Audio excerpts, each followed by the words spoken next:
A Spider-Man does whatever a spider can. Spins a web. All right, people, let's start from the beginning. My name is TJ Starman, and in March of 2022, I was joined by two of my good friends, InfernalGriffin and Benjamin X, as we shared our personal lists of the top 5 Spider-Man side characters we most wanted to see in a live-action movie. This came just ahead of the release of the notorious Morbius. Now, a little over a year later, we're all basking in the beautifully animated glow of Across the Spider-Verse. And while it may not have been live action, one of us absolutely nailed it with the mention of a particular character. In honor of Miles Morales' second foray onto the big screen, please enjoy a look back at our conversation from episode 204 in this Waiting in the Sky Rewind.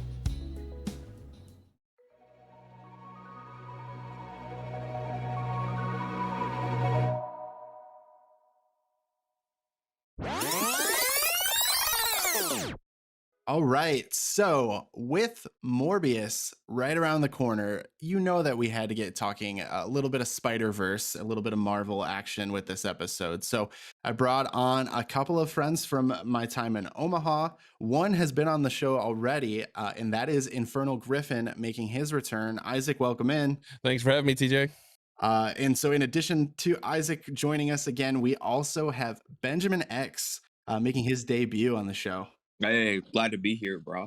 We're glad to have you, Benjamin, joining us. So obviously, Morbius is the next big step in what has become this wild, outrageous web of a universe around Spider-Man. So we saw the confirmation that Sony and Disney at least acknowledge each other in recent entries. Obviously, most notably, No Way Home.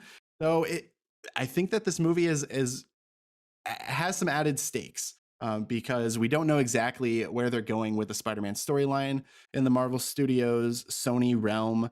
And also Morbius is kind of an obscure character that they decided to make a full-blown movie about. So what I decided would be a great talking point for us on this episode is creating top 5 lists of Spider-Man side characters that we would love to see in a live action movie.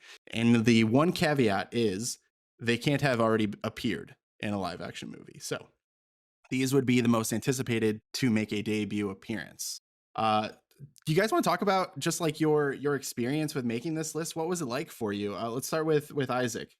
For me, the list wasn't terribly hard. I had to refresh my memory on a few, and just to see from the comics perspective, and then from the 1990s animated television show, and then you had the video games. There's so many different characters that have popped in to Spider-Man's universe that we really haven't seen much on, at least on any sort of film other than these old series. We haven't seen anything major in the MCU or even in Sam Raimi's or in the Amazing Spider-Man universe. So I'm kind of excited to get down to business here. There's a lot of good characters that were there to choose from.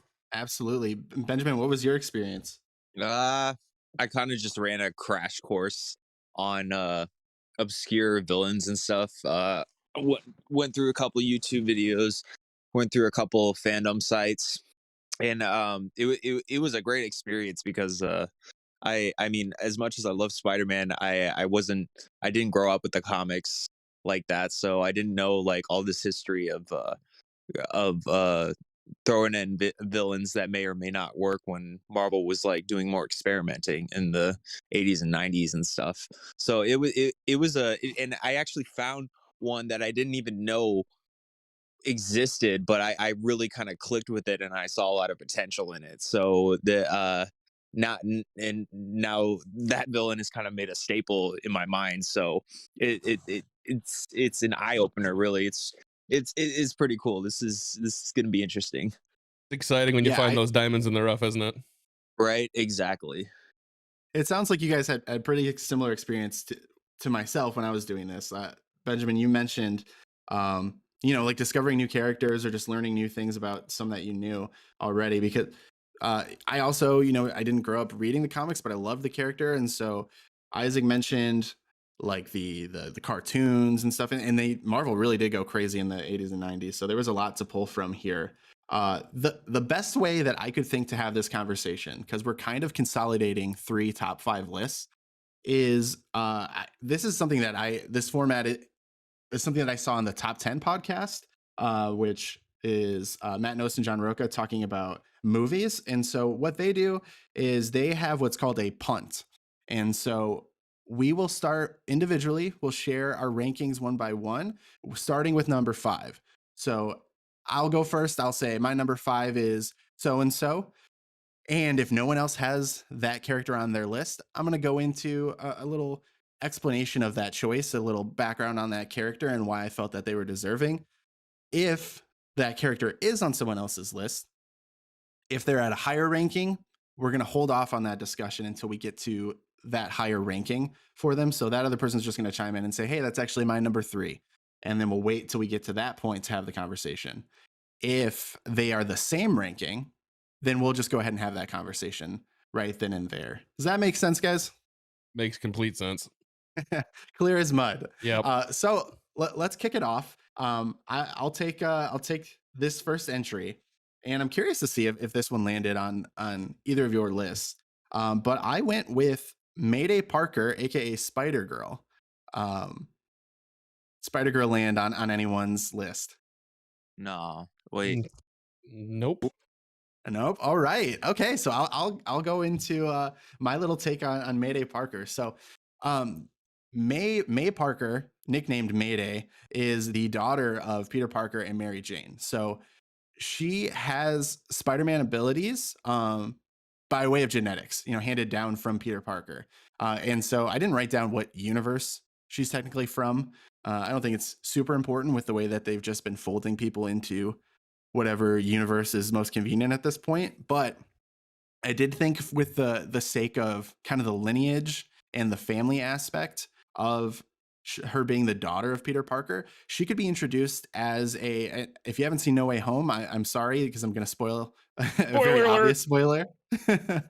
She could be brought in as the daughter of Tobey Maguire's Peter Parker and Kirsten Dunst's Mary Jane Watson. So I think the groundwork is there for this character, and you get a female presence in a hero role, which would be good for the Marvel universe. You could have some unique aspects with her being younger. You could also see, like, if they still stick with kind of the Spider-Verse thing that they've been going with, you could see her team up with like a Miles Morales or with Tom Holland's Peter Parker, and then you get still kind of a younger perspective, but a fun team up with that one. So yeah, that's what I went with, Mayday Parker. I like the idea of the young kind of team up with the kind of the polar opposite, especially since they're from different universes and stuff. I didn't even consider that. That's a good idea. I like that. Multiverse potential is infinite, and I love this. I didn't even think. I'll just be forthcoming now. My list didn't focus on any sort of the hero aspect. I focused more anti-hero and villain. So hearing the hero takes, especially with like a Mayday Parker, well done. Thank you. So Benjamin, let's start you off with number 5. I gotta be honest, like, I guess I kind of misheard the list. I only ranked villains and stuff. I didn't know we could do like any character. So I gotcha. yeah, so I actually have some interesting villains. So at the bottom of the list, I'm gonna go with, and they've made a cameo in Homecoming, but I put Scorpion as my number 5. And Scorpion is actually higher up on my list. And really? Yes. Scorpion is actually really high on my list. Like really high. Glad I'm not alone. So let's go ahead. This is our first instance here with a punt. So Benjamin is going to punt Scorpion, and then we will come back and allow you two, because Scorpion didn't end up on my list actually. So when Isaac shares Scorpion, we'll let the two of you jump into that conversation. I mean, I'll just be honest, Scorpion's my number 1 for, at least for anticipation and things like that. There's a lot with Scorpion that I love, and there's a reason. Talk about spoilers. All right. Yeah. You can clear some things up I've had about him. Oh yeah, later. You bet. Yeah, so good. Yeah. Moving on then. Moving on to Spoiler McSpoilerson. Isaac, who did you have at number 5? Number 5, I actually had the Hobgoblin. So I'm not sure if anybody else had them on their list, so I'll wait for a second. It was just an honorable mention for me, but Yeah, it would have been the same for me because we've had Ned Leeds, obviously through these 3 Yes, we've Marvel Studios, but we've not had Hobgoblin. Yes, and there's been different, obviously, iterations throughout the comics and through the TV shows of Hobgoblin. But the one, obviously, that most comes to mind for me was from the 90s cartoon. I'm not sure if it was still Ned Leeds there or not. That's the one thing I do not recall off the top of my head. But that was the initial build for the Green Goblin, both in the comics and in the television show. So that's kind of how the Green Goblin eventually came into being. They fed one into the other. It was the same type of suit. The glider and the bombs and everything was all the same. And that's what initially fed to the Green Goblin, which is why I'm kind of been at least a little bit disappointed in Marvel's choice not to use Hobgoblin at all, especially when they led so hardcore in Sam Raimi's trilogy with Norman Osborn's Green Goblin right out the gate. Yeah, I think that's a good choice. I think they teased it a little bit with No Way Home, where I think it Toby. Toby was talking to Ned and was explaining basically how his best friend tried to murder him. And so I think they were hinting at Ned potentially making a villain turn and kind of taking on the Hobgoblin persona, because then he went and they did the MCU comic relief and had him like hug Tom Holland or whatever. I never made that connection like at all, that Ned from the Tom Holland trilogy was Ned Leeds, who turns into the Hobgoblin. That kind of blew my mind. That was something I kind of discovered after, but basically, like, it's really hard picturing that Ned that we all know and love, the goofy guy, turning into the Hobgoblin. That's a little nuts. Yeah, I think there's some interesting things with versions of characters that we've seen that a little bit of a tease here. I'm going to touch on that with one of my other entries as well. So Hobgoblin coming in at number 5 for Isaac. I'm going to jump into my number 4. And it sounds like you both had a villain focus. So I'm not sure if this is going to jump on either of your lists as well. But I went with Ben Reilly, who is the Scarlet Spider. I like that pick. I really do. That actually is a very good pick. It seems like so far it seems like you're a bit spider themed, so I'm intrigued. Yeah, I did definitely go a little heavy on some spider characters, which is good because I think if we're a little more balanced overall between the 3 of us. But yeah, I went Ben Reilly, who, if you're not familiar with the character, is a clone of Peter Parker. So this is Benjamin was talking about the craziness of the 90s, and so Ben Reilly is a product of that era. And confirmed. Yes, the infamous clone saga of Spider-Man in the 90s. So he was a clone of Peter Parker, obviously has his same abilities. He looks exactly the same. He initially was created to fight Peter. So he was a villain initially, and then kind of pivoted more towards a hero role. And what's interesting is that he was actually supposed to be taking over for Peter Parker in the comics. Was the idea that Marvel wanted to get rid of Peter, whether that was killing him off or having him just retire and have someone else take over the mantle. They were trying everything at this point because they were going bankrupt. So they introduced the Scarlet Spider, which was his hero persona that was different than just Spider-Man, which has the iconic costume, which is just the red with like the blue hoodie with kind of the graffitied spider logo across it, which I love. It's one of my favorites to wear in the Spider-Man PS4 PS5 game. That is a dope. Yeah, for sure. And his name, fun fact that I'll end off with here is his name is obviously Uncle Ben, so Ben, and then Aunt May's maiden name, which is Riley. So that's where he gets his name from. And yeah, I think he did actually take over as Spider-Man in the comics at that time. But really, I would love to see him come in as the Scarlet Spider again, kind of in this multiversal Into the Spider-Verse team up with like our live action heroes. I think would be great. So yeah.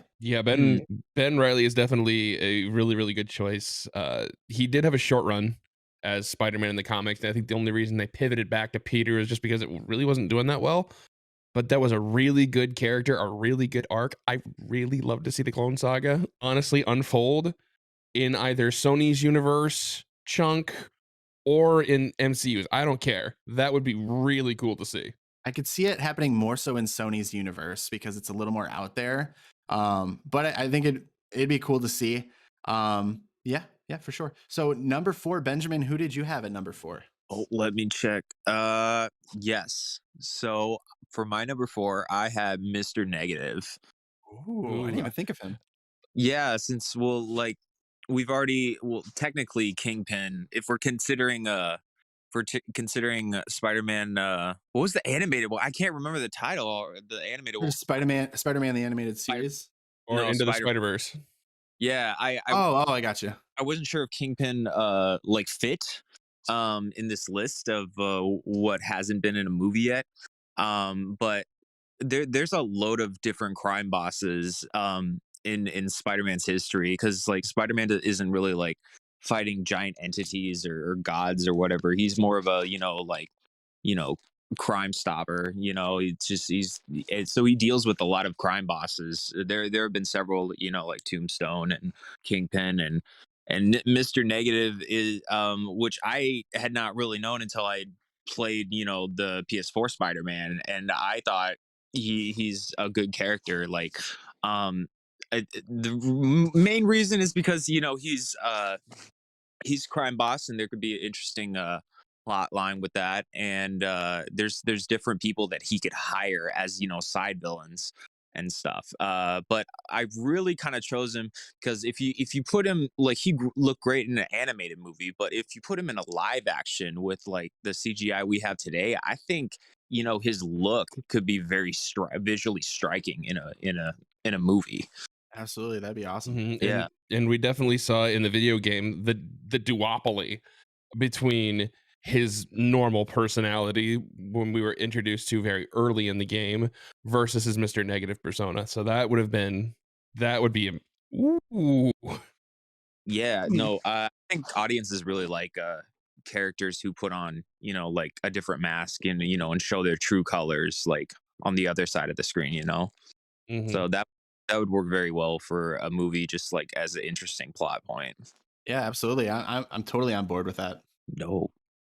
All So right. Isaac, moving on to your number 4, who you got? Number 4, I have Herman Schultz, aka the Shocker. Anybody else before I dive in? He almost made it. I considered him, but he's not on my list or my honorable mentions because So my thing with the Shocker is he wasn't like totally outright like I'm the Shocker, but like that character kind of existed in Homecoming. yeah, Uh, Yeah, but it wasn't truly there, you know? It's yeah. it's you when you think of the Shocker, everyone thinks of the padded suit, the freaking shockwave gloves, and he's kind of like your ordinary thug with a little bit of a superpowered piece of equipment, right? But he's also one of Spider-Man's earliest villains. I believe he made his first appearance within the first 10 issues of The Amazing Spider-Man as one of the first villains Peter's ever faced after assuming the Spider-Man persona after with great power comes great responsibility. And it's kind of there's so many things you could do with him, like you said, with the setup of using a crime boss hiring other minor villains. Shocker was also initially a member of the Sinister Six. There's so many different roles you can use him as, whether it's a setup, whether it's a main villain, whether it's part of a villain team up. There's just so much you can do with the Shocker, and I really haven't seen either Disney or Sony utilize that to the full potential. That's exactly how I put it. They haven't utilized him at all, and yeah, he's definitely fits that role of, like, the hired help who runs amok in the city and causes a lot of distraction and takes up, Peter Parker's time, while like a bigger storyline is kind of unfolding in the background. yeah, I remember the Shocker in the Spider-Man 2002 Yeah. PlayStation 2 game, Mhm. where you're like fighting him in the subway. Mm-hmm. So yeah, I think it could definitely work if they had like maybe it is an alternate universe version where he is fully decked out, like full comics shocker. I could totally get behind that for sure. Well, not to mention all the funny quips that could be involved. Are you kidding me? Just Oh the my God. traditional Spider-Man quips that were Quip thrown at face. this. Yeah, yes, exactly. All of the jokes that Spider-Man is known for, and especially the Tom Holland Spider-Man, I think has done it the best with just the little quips, the jabs. Mhm. It would Oh, just I'm sorry. it would just Did you be so not much like? fun. Did you not like Tobey Maguire quipping at Bonesaw? That's a nice shirt. Did your husband make you that? Toby's was adorable. He didn't do it enough, in my opinion. I think I agree. it was Toby also was cast like he was what 26, 27 when he initially got that role. He was a little older. Mhm. Now I know Tom Holland's not exactly young either. He just looks like he's a 12-year-old. But but to me it always seemed like the younger Spider-Man's game was just like trying to figure out a way to get into these guys' heads. So it was quip, quip, quip, quip. I Yeah. thought Andrew Garfield actually did a better job of that than Tobey Maguire did, and I think Tom Holland has surpassed them both. I think agree. they've Yeah, just I'd agree with gotten. I that. think they've just gotten better with each iteration, realizing, wow, we've just underutilized that. But yeah, quilt face, pads. Like it looks like he's got freaking shoulder Michelin pads. Yeah, Man. Michelin Man. He looks like he's got shoulder pads. You think he's not gonna take freaking advantage of that? It's like, what are you from? Where'd you come from? The Prada store? Something like that, you know? Mhm. How'd quarterback routes go? Yeah. So, all right, now we're up to number 3. My number 3, and I have a feeling this is gonna show up on your list as well, and that's Black Cat. Same That was rank. mine. Do you both have her? Yep. I had her as number 3. I had her as number 3 Yeah. also. Oh my gosh, the universal number 3. I love this. I This love is this good. so much. This is good. All right, so I'll chime in a little bit and then let you guys explain your rationale here too. I think Black Cat is the perfect next love interest for Tom Holland, and I think Yeah. it lines up great with where No Way Home leaves him, in the fact that like he is going to still love Zendaya's MJ, but she doesn't know who he is. So they're not gonna have that relationship, and it's gonna open the door for him to form a relationship, much like we've seen with Black Cat in the comics and the games, in the animated series, where it's kind of this. It's more of a it's more of just like a sensual relationship that they have, where it's not as deep as like his love interest with like Gwen and Mary Jane. But I think that that's, with the way that Tom Holland's character is now growing up, I think that he's primed for that type of relationship. And then for the moral complexity of her being a cat burglar, essentially Marvel's Catwoman, to Spider-Man's Batman, which we just saw on screen. I think we're primed for that relationship, and I think this is almost inevitable at this point. What do you guys think? I think exactly what you were just saying here, especially like after No Way Home and like how much, Tom Holland Spider-Man has been through. Like he's kind of like, I think he's like in that mindset where he's focusing on being, a hero, and he doesn't really have much of a social life anymore because everybody has forgotten him. So like, you know, I mean, so he meets a love interest, while he's doing his thing, and it is kind of that older, kind of more mature, uh, type of central relationship you were talking about, and I think that definitely fits like for Tom's age and just like how much we've seen canonically. But yeah, I mean, my reasoning for putting her there is because she's been everywhere but the movies at this point. And yeah, she was in Amazing Spider-Man too, but like I said, well, Marvel and Sony like to put in cameos and sometimes just not do anything with them. I mean, due to whatever circumstance. So I definitely think she's proved that she can work a lot in like the games, comics, and the animated series and stuff. So yeah, she's a great choice. She needs her movie spotlight. You want to talk about an underutilized character within the Spider-Verse. If Black Cat isn't somewhere within the top 3 of that, I don't know what to say. You guys have already hit on it. Like it already sets up with the MCU universe. I thought this set up great for '04 Spider-Man 2, when Tobey Ooh. Maguire's Peter Mhm. Parker and Kirsten Dunst's MJ were kind of having their little rocky chunk of the early portion of the relationship. But what happened in there? Not a whole lot of nothing, basically. Well, I would say, But Isaac, to it's that point, it was I think they should have done Felicia Hardy, Black Cat in place of Gwen Stacy in Spider-Man 3. It would have made much yes. more sense. Yes. That's what I mean. Like the setup was there in 2 where you could have at least dropped a hint, or at least I thought they did. I don't know. Maybe this is just my brain going back to when I was 12 years old thinking, ooh, they're setting up Black Cat here. And then they used Gwen Stacy in Spider-Man 3 instead of Felicia Hardy. But Felicia Hardy in and of herself is a heck of a character, has a heck of a backstory. There's so many different ways you can actually use the Black Cat backstory, because there's bits and pieces in the comics where it's related to Captain America's super soldier serum as well. So you Mm. could tie in that chunk as well as all of what we know and love about Black Cat's charm. She's got that super soldier enhanced flexibility, a little bit extra strength. I mean, how else do you think those cat claws were climbing up a wall like that? You can't exactly just kind of be, flimsy. Yeah, And and one last thing on Black Cat before I think we can move on to number 2. I think that's a good point. I didn't know that about the Captain America serum thing, but I know not everyone has dove super deep into the Disney Plus series, but on Falcon and the Winter Soldier, like they made the Captain America serum like something that was accessible. So like they could totally do something along those lines in the MCU. they Oh, dang. definitely could. And like we've said, now that we've noticed it in between No Way Home, Falcon and the Winter Soldier, it's primed for a comic book like reveal. And just to get a little bit into the story of the comics of that, it was uh, Felicia Hardy's father was the original cat burglar. He was a big time art thief. That's how Felicia's family ended up with a lot of money. But what happens? Kingpin finds out, blackmails her father. Father's too old to do the job, trains Felicia to do it.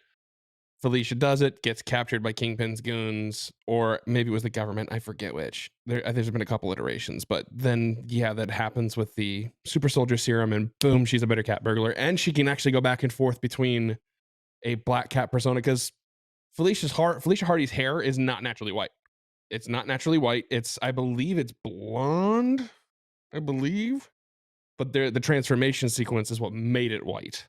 She could shift between her Black Cat form and her normal form. Yeah, I think because I'm nerding out, I am going to jump in with just one more thing, and then we'll transition. Nerd out harder. Because the MCU loves to do this thing where they kind of tweak relationships and storylines, origins from the comics just a little bit in ways that make sense for the most part.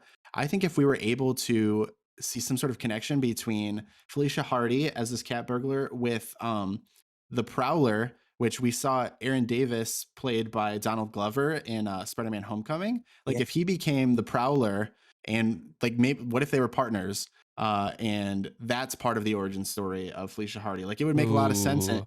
Ooh, you're giving me nerd goosebumps. And I would love to see more Donald Glover in the Spider-Man movies. Mm-hmm. That'd be awesome. So number 2 on my list is one I'm actually super excited about, and that is Silk. All right. Not showing up in anyone else's. No, but Okay. I do remember the name. Mm-hmm. Yep, TJ's is very spider heavy. It is. It's the last one, I promise. Allegedly. So For for anyone who doesn't know, Silk is Cindy Moon, and her origin story, she's essentially another Spider Woman, but her origin story is that she is actually a classmate of Peter Parker's, and so she was bitten by, I think it was the same spider, the same day that Peter Parker was bitten and got his powers. So what happened is there was some multiversal shenanigans. She's a more recent comic book character, so they were able to kind of retcon some of that storyline for her origin.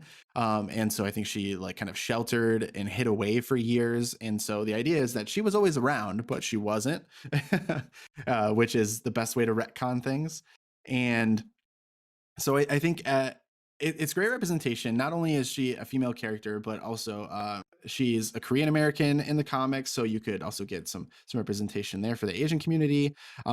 She also has some awesome relationships in the comics as well that they could build off of. So not only was she classmates with Peter Parker, but she is also like frenemies with Black Cat, so that would tie in perfectly, and also dated Johnny Storm.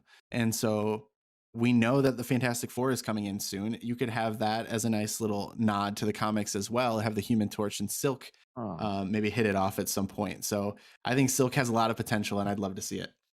She sounds really cool, honestly. Yeah, I think I've glossed over her a couple times. The name definitely seems familiar. That's a good choice. Yeah, it's And it's definitely. another one. Oh, I'm a sucker for the costumes, and her costume is also awesome. yeah. Right. I should have figured you for a costume sucker at this point, but yeah, Silk's character, it is more recent. I think it's been primarily within the last decade or so that she's really gotten exposure, and that could really work. It could work well. It could obviously multiverse shenanigans. You never know what's gonna happen. Not bad. Totally. Benjamin, your number 2. All right. So here's the character I came across that I had no idea was even a thing, but I personally saw a lot of potential in this villain, and that is Spot. So Spot is, I forgot, I don't know what his actual name is. Spot is this real obscure Spider-Man villain that basically back in the day, he's got a white costume and a bunch of black spots on him, and his power is all those spots on his costume are actual portals that he can pull off of him and use to transport himself or other things and stuff. And I really think like it's a cool. I think it's really like a cool like uh fighting style potential, and like that would be a really sick fight like between like Tom Holland and Spot, because like just think about it, he's just appearing out of nowhere, holes here and there. It's just, keeping Peter Parker's spider sense like on edge, like always firing off and stuff. And I think back in the day he didn't really take off that much because he didn't really have a personality, but they could fix that in a movie. Like they could really like write him out to be a really good character, and they could really like, with modern like costume design in films, like they could really like make him look sick and stuff. Like he could be a real threat. But yeah, I had no idea about this character, but I just thought, there's a lot of interesting potential, like fight wise, and also like I like the costume. It was actually not that bad, and they could write him a personality. You can always fix that with iterations and stuff. So that's my number 2 is Spot. That is a deep cut, and I'm here for it. I was vaguely familiar with Spot, but I definitely wouldn't have thought of him as a Spider-Man villain. So like I obviously didn't know that much about him. So yeah, no, I think that'd be cool. I would definitely, just hearing your description, I get some polka dot man vibes from Yeah. the Suicide Squad. It's pretty much what he looks like. Yep. Of course, I decided to go diving on the internet just to see, like, okay, because like I had a faint idea of who it was, and you could do a lot. You could actually set it up with just his base character. Like he might not even have to make an appearance in a movie for maybe like a film or two. It could be a little bit later, but he was a scientist initially working for Kingpin, Yeah. and then an accident happens, as it seems to with all supervillains. And yeah, the spots on his suit end up being more or less interdimensional transport devices that fists and whatever he can hide in. He's got an amazing story, and that could easily be a very, very interesting build villain to like a big bad in a trilogy. That would work really well. Totally. I also think just kind of looking at this, Ben mentioned it, but there's a lot of really cool things that they could do with like a fight sequence or something like that. And so yeah, absolutely. If a quick Google image search of Spot is awesome. I recommend it. There's a really cool drawing in one of the comic arcs where he has like his hands just going all throughout his body, like poking out on different ends. It's kind of like when you put your hands on your head, like you're going insane, but it's just his hands were protruding out of all the holes of his body. And it was a interesting piece of art, I thought. So yeah, I thought he was very visually interesting. and has a lot of potential. Mm-hmm. Absolutely. Mm-hmm. So Isaac, your number 2? Okay, my number 2, and I'm not sure if there have been any major cameos for this one, and I'm going to be a little disappointed if this is not on either of your lists. But because it hasn't really been in a major film yet that I can recall, there might have been a cameo here or there, and there's obviously hints at a solo film upcoming for this character, Kraven the Hunter. Yes, that was actually my number 1. Okay, So, then I will. You guys lined up well. I will happily punt this one for the next round because there are reasons I like Kraven and Scorpion so much. That's why they're my number 1 and 2. Yeah. So just a little bit before we get into the full conversation there, but yeah, Kraven is confirmed for a solo movie. They actually, I believe, they cast Aaron Taylor Johnson, who was Quicksilver in Age of Ultron, as Kraven. So definitely a lot of steam behind that choice for sure. There was that behind it, and there's obviously some other really interesting things they could do. So he fits. I would have pictured somebody a little more burly, but he is older than he was when he was Quicksilver, and I'm sure he'd look pretty fire with Craven's beard mustache combo. Yeah, totally. So we kind of, well, we have revealed both of your number ones. My number 1 is the only one left. So I was surprised that this didn't come up on either of your lists, but again, this is kind of an anti-hero / hero, and you both focus more on villains. So I went with Agent Venom. Which this is a version of Venom in which the Venom symbiote is bonded to Flash Thompson. and this So is for me, this actually was an honorable mention. I thought really hard on this just because of the storyline behind it alone. yes. So I really like this version of the Venom character because they've done a lot with him recently, and like even putting him as part of like the Guardians of the Galaxy. So like you have the potential to doing some cosmic storytelling in that realm with him. But I already made a callback to the Raimi Spider-Verse already, but I would do this again because I would cast Joe Manganiello as Flash Thompson. I would take his Flash Thompson and make him Agent Venom, because the storyline of Flash Thompson is that, or of Agent Venom, is that Flash Thompson, who was the high school bully, goes on to enlist in the military. He ends up being a part of like secret like strike force, and then comes back and he's a war hero. But I believe, if I'm not mistaken, and Isaac, it sounds like you maybe have some better grasp of the comics than I do, but he's injured. IED takes his legs. Yes. So he's obviously injured pretty bad, and so what the solution is to save his life is he bonds with the Venom symbiote and becomes Agent Venom. So he's been portrayed as an anti-hero. He is largely heroic.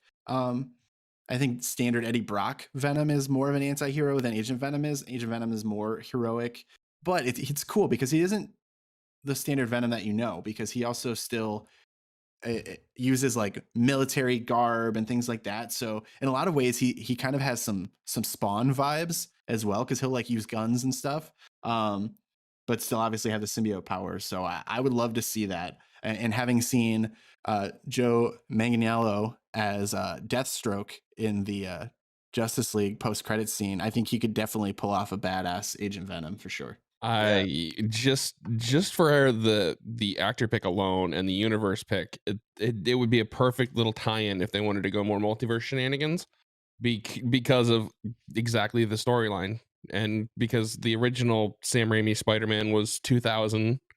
That's when they were graduating high school, and then what happened? 9/11, enlisted in the military. It would work so well within that Tobey Maguire chunk of the Spider-Man universe, and I'm a little sad. Like, I thought maybe they could have done that with, if Raimi would have ever done a Spider-Man 4 initially, that would have been one heck of a storyline, because they did introduce Venom, but it really wasn't that great of a Venom. But yeah, we don't talk about Sam Raimi Venom. Yeah, we don't. There's two things we don't talk about, and it's Bruno and Topher Grace Venom. I have a sound alert for that, but I don't want to use our soundboard here. All right, so we already revealed your two number ones, but it sounds like let's jump into the Kraven conversation, which was Benjamin's number 1. Yeah, no, I definitely picked Kraven because he's first of all, he's a visually striking character. Like, he wears this giant lion's pelt, I think, for his vest, It's cut down the middle. His facial hair is on point, and I just really like the idea of the ultimate like big game hunter, and Spider-Man being the ultimate game. I think that's a great storyline. Like having him like show like especially like have Tom Holland go against like some older guy who is like absolutely ripped and trained and just ready for a challenge. And I think that'd be an interesting like young man versus middle not middle age but like older experienced man kind of rivalry. And like yeah, he has like so much personality too, and potential. That's why I just think he's like so potentially is such a great choice. I mean, and he's been in a couple of games. I think he was like in the Amazing Spider-Man 2 game. I did not play that one, and he was in the animated series. And yeah, he's a great choice. I really think he's just one of the more interesting villains that you kind of want to root for in a sense. And yeah, so that's my take on it. Okay. Isaac, you had Craven as your number 2. Yeah. Between charisma, strategist, and hunter, just those 3 characteristics alone would make him one heck of an interesting villain, let alone just having an interesting film, which they're probably going to, I'm guessing with the film they're going to be doing for him, which is going to be the next one in the Sony universe after Morbius. I'm guessing they're going to dive into the origin story, which is obviously he was, I believe his origin is either Russian or Eastern European. I forget completely. I know it's Slavic. That I know for sure. Yeah, I think And it was Russian. yeah, and he was just a big game hunter. So he'd hunted all the biggest game around the world, and then he gets injured on a hunt in Africa. A shaman nurses him back to health, and he gains powers from it. It's not obviously anything to the degree of like spider powers or super strength or anything like that, but it's more agility, better endurance. It's a little bit above. It's not quite superhuman, but it is above the normal human. There's a healing factor involved in whatever.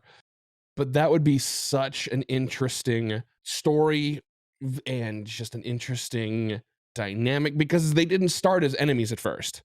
They weren't enemies at first. And that very well could have been Craven's game of just getting to know your prey and just setting up the confrontation, which is what I believe it was. And it is just the story arcs between Spider-Man and Craven the Hunter are some of the best that were ever drawn and ever written.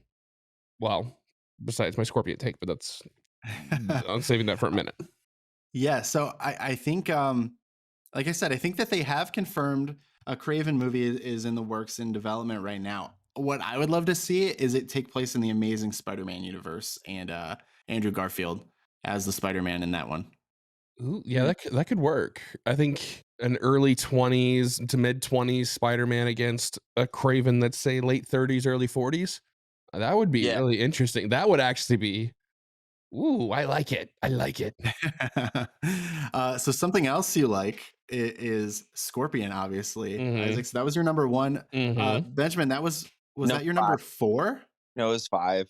Oh, that was your 5. All right, let's let you go first, and then we'll let Isaac gush a little bit. Well, yeah, that's smart because the reason why he ranks so low as number 5 is because I'm not really familiar with his personality like at all. So I couldn't really vouch for him or put him higher. But I visually like the design of the character, and green's my favorite color.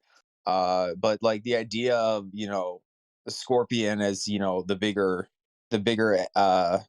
rival to the Spider, just in that sense. And he's been in like most of the games, even from like the early, I think it was 1999, the N64 PlayStation Dreamcast game. Oh yeah. Yeah, I think that's where I first found him. And then he was in that 2000, was it 2002 or 2003? Probably 2003, the game on the PlayStation and GameCube. Yeah, the Spider-Man the movie, the game. Yeah, he was in that too. I remember seeing that and I recognized him. and I know he was in like Amazing Spider-Man game. I did play through that one a little bit, and that one kind of made sense because they had like these human hybrid, human animal hybrid villains, and I thought that was a good play on changing it up instead of just having them all wear suits like themed around animals. They were actually like genetic experiments from Oscorp, and that was interesting. That was one of the things that game actually had going for it. Yeah, Uh, yeah, that's cool. but yeah, I like the design. I like, he's bigger. He's got the tail and stuff. It'd be very interesting, like fight style. Absolutely. So Isaac, obviously you're number one. So let's hear what puts Scorpion there for you. Okay, so Benjamin already touched on it with the obvious spider versus scorpion arachnid battle type of thing. That was part of it. But if you want to get into the backstory of the original Scorpion, Matt Gargan was a nobody. He was kind of a sleazeball, slimy kind of guy, originally hired by J. Jonah Jameson to try and figure out who is Spider-Man. So that's kind of what happened there. And then eventually couldn't really figure it out, but like Peter could figure out, is this dude tailing me? What in the world's going on? Uh, Obviously became more obvious when he was Spider-Man, he was being tailed. And then went through an experiment. I believe it was through Oscorp, gave him enhanced strength. It actually made him taller, and they gave him a suit, the Scorpion suit. Scorpion, in and of himself, is one of the again another early villain, just like Shocker, but also has that early connection not only to Peter but to the Daily Bugle, J. Jonah Jameson, Oscorp. He is just not exactly a good team player for a lot of these elements of the Spider-Verse. So it would just be an interesting point it would be a good way to introduce an actual live action JJJ into the MCU. It would be a good way to introduce Oscorp and their machinations and their shenanigans when it comes to experiments on humans. Would be an interesting way, other than obviously the spiders. Uh, there's so much you could do with that storyline, and just Sinister Six setup and all of that. Yeah, There's a absolutely. lot you can do with it, because obviously he was part of the Sinister Six of the PS4 Spider-Man video game. He's been a founding member of the Sinister Six in the comics. It's just, there's a lot you can do with Matt Gargan's Scorpion. And even if you don't want to go that route, there's been an iteration of Scorpions in just about every iteration of the Spider-Verse. That just tells you how much of a staple that Scorpion is. Yeah, and they did introduce Matt Gargan in Spider-Man Homecoming, and they kind of teased it. Yeah. And he was much more menacing than even Vulture was. Yep. And they haven't paid off on that yet, but there is a lot of potential for all those reasons that you guys both listed there. I think another interesting point to be made is they might actually have Matt Gargan take on a different mantle before Scorpion, and that could be Venom. Because he has been Venom in the comics more recently. Exactly, that actually would be, and he's a more vicious Venom, a much more vicious Venom. He feeds into Venom's rage complex a lot more than Eddie does. Yeah, and and with that, then you could transform Eddie into anti-Venom. Of course, yeah. So because we saw the symbiote obviously be left behind from Tom Hardy's Venom at the end of No Way Home. That was a post-credit scene. So that they're going to do something with Venom in the MCU. I don't know that they'll necessarily want to start with Eddie Brock. And I don't think they can use the MCU's Flash Thompson as Venom because he's just too much of a nerd. So I think Matt Gargan would be a good starting point of the characters we've seen existing within the MCU version of Spider-Man. So I'm totally on board with that one. And to go along with that, another one of those mutilation accidents happened to Mac, and that's why he became Venom.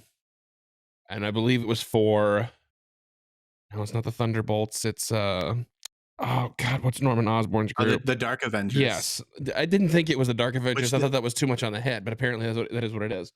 No, and they've actually been building towards the Dark Avengers as a sub storyline in the TV shows and in Black Widow. So they've hinted on that with like these evil versions of like Captain America in U.S. Agent. We have Yelena Belova from Black Widow. Exactly. So they could totally bring in Matt Gargan as Venom and join that team as well. It would make a lot of sense. I like that. So we had a couple of let's kind of just put out the honorable mentions here because we want to make sure people know that we did our homework. We considered everyone. I mentioned one of my honorable mentions was Hobgoblin because he's been kind of teased a little bit, very subtly. So I didn't want to consider him for that.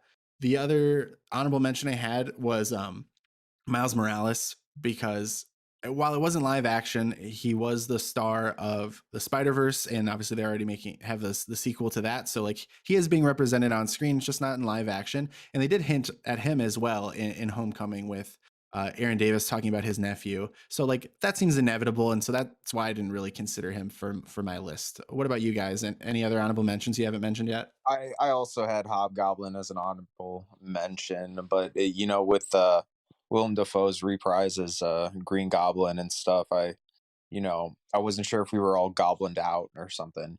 But yeah, I mean, just his character's a little more interesting to me because it's the same experiment and serum that Norman Osborn did, but he basically curated it to get rid of the insanity side effects. So I mean, that could potentially make him a lot more dangerous in a sense. Or Absolutely. Mm-hmm.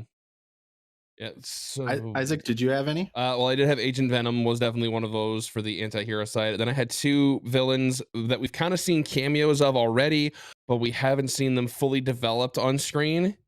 So Alexei Sitsevich, aka the Rhino, which we saw at the beginning and the end of the Amazing Spider-Man 2, where he was the mobster and then in that big ass mechanical rhino suit, but we never really got the character development in between. I feel like that's kind of what's missing there. And it would be wonderful to actually see that play out on screen. And then one that we had a little bit of a discussion over, Kingpin, who we've seen in the side series of Hawkeye, at the very least make an appearance. And obviously he made an appearance in the Netflix Marvel shows, but he hasn't made an appearance as a big bad in the films themselves. And honestly, I can't wait for when Vincent D'Onofrio retakes that mantle on the big screen and is just, I'm the Kingpin, what you gonna do about it? right. Yeah, I want nothing more than to see Spider-Man and Daredevil team up to take him down. Oh, Yeah. there is nothing more that would give me more nerd pleasure than that. And that sounds wrong, but it's all right. No, there's nothing wrong about nerd pleasure. In fact, I think we should end on nerd pleasure. Oh, wait, I have one more honorable mention I totally skipped over. I only named Hobgoblin. You guys are gonna get a kick out of this, but have you guys ever heard of a villain called Kangaroo? Yes. No. He is such an oddball, but I like it. That's why I threw him in there kind of as a Oh joke, boy. because he's got in the comics he kind of looks like He-Man, a little bit with the hair, and he's he's got like I think I don't know, I kind of like glanced over his backstory, but I think he trained in Australia. He took up boxing and he trained with kangaroos. And if I check what He can just hop. no, yeah, he can actually like hop like larger like than the average human because of his training. And I think if I look at Wikipedia, the Frank Oliver version of Kangaroo had his natural abilities enhanced by Jonas Harrow's implants connected to his nervous system, giving him superhuman strength in his legs and the ability to leap great heights and distances. And he was trained as a professional boxer. I it's That would just be fun. yeah, it's out there. I know maybe he could be a side villain, like as a joke, like for a scene. But I thought it was just so ridiculous. That would work. Mhm. Yeah, I just thought it was so ridiculous. I had to like put him as an honorable mention because that's Mhm. just so Spider-Man versus Kangaroo. Yep. Yeah, I stand corrected because I think Kangaroo is the way to end this conversation. As much as I want to talk about like my entire list of honorable mentions, I stuck to my major two. There was a couple more that I'd love to see, but I'm not sure if I'm hoping we get to see them. It obviously falls into more of the criminal element of Spider-Man, but I think we got to end on Kangaroo. Kangaroo is just fun. Of course. Well, I don't think I don't think we're gonna see the Spider-Man machine slow down at any point soon at this rate. So Good God, I hope not. looking forward to it. So yeah, Morbius is dropping. I mean, the day this episode releases. So I'm sure all three of us will be checking it out. Definitely going to do a review episode. You both are welcome to hop on with me for that one. I'd love to have you if you're available. But yeah, guys, let's get out of here. Anything you want to plug before we leave? Benjamin, what about you? I have a SoundCloud, but there's nothing really much uploaded to it. But stuff will be coming later in the year. So I'll throw you a link to that. So look forward to some. I got some weird stuff. I have one radio show posted when I was in college, and I have a weird movie soundscape kind of sci-fi clip that I posted. But more stuff coming in the future. So that's all I have to plug. Cool. Yeah, definitely check that out and stay tuned for what's to come. And then Isaac, obviously, as InfernalGriffin, still rocking on Twitch and YouTube. And where else can people find you? Yep, definitely at the twitch.tv/InfernalGriffin for all my gameplay and what have you. Obviously, any good moments I will be getting pulled out and put over onto YouTube. I don't have my own specific link yet, but if we get to that 100 subscriber threshold, we can get there.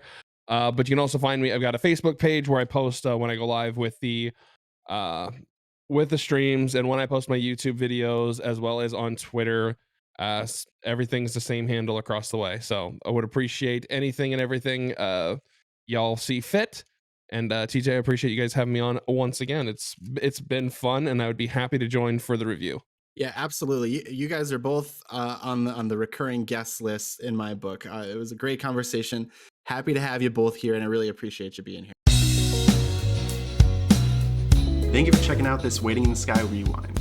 I absolutely loved Across the Spider-Verse, and especially with Benjamin giving us a little bit of a tease in the future with the mention of the spot. I've been thinking a lot about this conversation. If you're watching this on YouTube, I'd love to hear your thoughts on our list, as well as what you thought about Across the Spider-Verse and what characters you hope to see in a future Spidey project. Drop any or all of that in the comments to join the conversation. If you're not already following the work that Benjamin and Isaac create, please consider checking them out by following the links in the description. As for me, I'm hoping to have some new podcast episodes as well as some video exclusive projects to share with you all shortly. Keep an eye out for that and consider subscribing so you don't miss anything. With that said, I'm TJ Starman, and this has been a Waiting in the Sky Rewind. I hope you'll stick around for more.